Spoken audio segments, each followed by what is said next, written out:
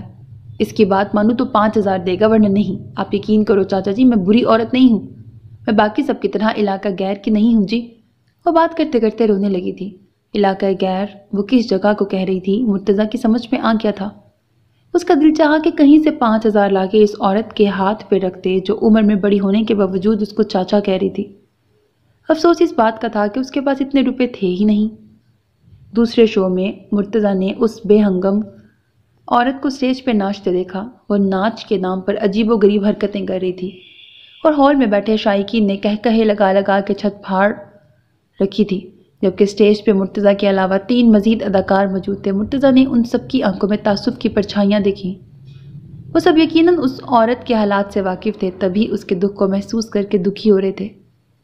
مرتضیٰ پہلے اپنے دکھ پہ پریشان تھا اور اب اسے احساس ہو رہا تھا کہ اس سے زیادہ دکھی لوگ بھی اس فیلڈ میں خوار ہو رہے ہیں۔ کھانا کھائیں گے؟ نسرین نے نظریں جھکائے بے حد امید بھرے لہجے میں پوچھا تھا۔ مرتضیٰ کے جھکے کندھے، مایوس آنکھیں اور سب سے بڑھ کر کلین شیو چہرہ اسے ہر کہانی کی تفصیل سمجھا رہا تھا۔ وہ لاؤنج میں بھی نہیں بیٹھا تھا بلکہ سیدھا بیڈ روم میں چلا آیا تھا، اور اب بیڈ روم میں بھی وہ بستر پر ٹانگیں لٹکا کے بیٹھا تھا۔ اس کی نظریں کبھی کبھی سامنے دیوار کی جانب اٹھتی تھیں اور پھر جھک جاتی تھیں۔ دیوار پر ایک آرٹ پیس نمایاں تھا جس پہ سورہ رحمان کی آیت لکھی تھی۔ وہ اس آیت کو دیکھتا تھا اور پھر نہ جانے کیا سوچ کے نظریں جھکا لیتا تھا۔ چائے بنا لاؤں؟ نسرین نے بے حد ازردہ ہو کے اس کی حالت دیکھی تھی۔ اسے شخص سے محبت تھی، اب سے نہیں، بہت بچپن سے، تب سے جب اس شخص کی ہر ادا میں بجلیاں بھری ہوتی تھیں۔ قسمت نے اس شخص کو کہاں لا کھڑا کیا تھا؟ وہ اس کی جانب دیکھتی رہی، پھر آنکھوں میں آئی نمی کو چھپانے کی خاطر اٹھ کے باہر چل دی۔ نسرین، میرے پاس بیٹھ جاؤ، مت جاؤ خدا کے لیے۔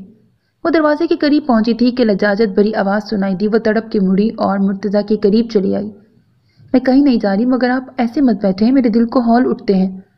وہ اس کے پہلو میں بیٹھ کے اس کے ہاتھ پر اپنا ہاتھ رکھ کے بولی تھی۔ مرتضیٰ نے بس ایک نظر اس کی جانب دیکھا تھا، پھر دوبارہ سے نظریں جھکا کے اپنے ہاتھوں کی جانب دیکھنے لگا۔ وہ سب بہت مشکل ہے، اتنا مشکل کہ میں تمہیں بتا نہیں سکتا۔